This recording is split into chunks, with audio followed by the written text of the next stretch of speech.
Di sebuah desa terpencil yang jauh dari keramaian, terdapat sebuah rumah tua yang sudah lama ditinggalkan. Terletak di ujung desa, rumah itu berdiri dengan dinding yang sudah retak, jendela-jendela yang pecah, dan pintu yang tertutup rapat seolah tak pernah dibuka. Warga desa sering memperingatkan anak-anak untuk tidak mendekati rumah itu, terutama saat malam tiba. Rumah kosong itu tak seharusnya ada yang mengganggunya, kata mereka dengan wajah serius. Namun, seperti halnya legenda lainnya, rasa penasaran selalu lebih kuat dari ketakutan. Malam itu, Rani dan dua temannya, Jaya dan Dedi, memutuskan untuk berjalan-jalan malam setelah mendengar cerita aneh tentang rumah kosong itu. Meski mereka tahu ada cerita seram yang beredar, rasa penasaran mengalahkan segala peringatan yang sudah mereka dengar. Kita cuma melihat-lihat, kok, ujar Rani, mencoba menenangkan teman-temannya. Malam ini tidak akan ada apa-apa. Dengan lampu senter di tangan, mereka berjalan melewati jalan setapak yang sudah lama tidak dijamah orang menuju rumah yang dimaksud. Saat mereka sampai di depan rumah itu, suasana berubah mencekam. Rumah itu terlihat semakin besar dan lebih gelap dari yang mereka bayangkan. Dindingnya dipenuhi lumut, pintunya sudah hampir runtuh, dan daun-daun kering berserakan di sekitar halaman yang luas. Namun yang paling menakutkan adalah kesunyian yang mencekam. Tidak ada suara angin, tidak ada suara hewan malam. Hanya ada hening yang terasa menyesakkan dada. Tidak ada salahnya kalau kita lihat sebentar, kan? Dedi membuka pintu dengan sedikit dorongan. Suara pintu berderit pelan, seakan merintih. Mereka masuk perlahan.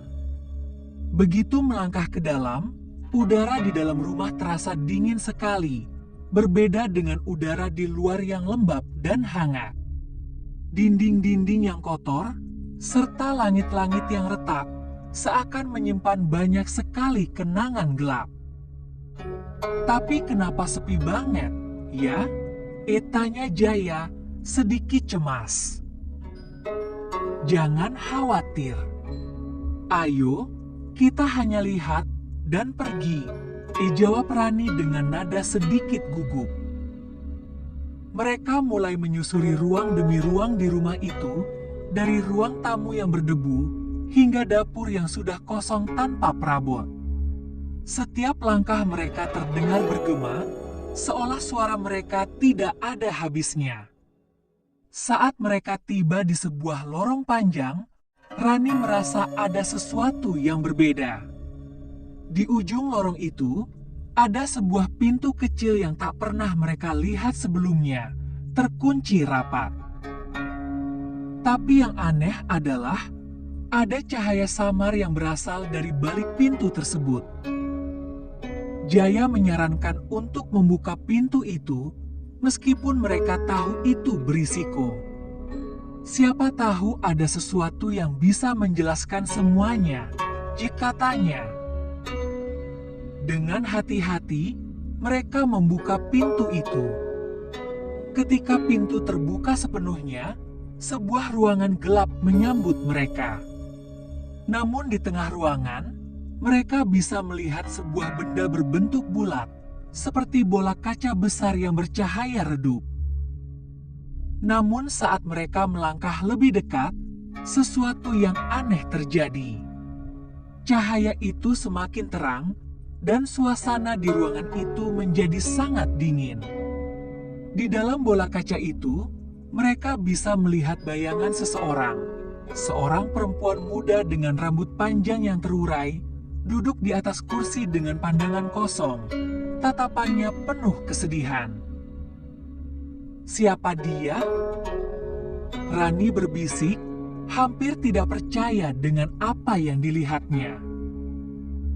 Namun, sebelum mereka sempat menjawab, suara berderak keras terdengar di belakang mereka. Begitu mereka berbalik, pintu yang baru saja mereka buka sudah tertutup rapat. Tak ada jalan keluar. Sebelum mereka bisa berpikir jernih, suara langkah kaki mulai terdengar, pelan namun pasti. Langkah itu datang dari belakang mereka, semakin mendekat, seolah ada seseorang yang mengintai mereka. Dalam keheningan itu, mereka bisa merasakan hembusan nafas dingin yang menempel di leher mereka.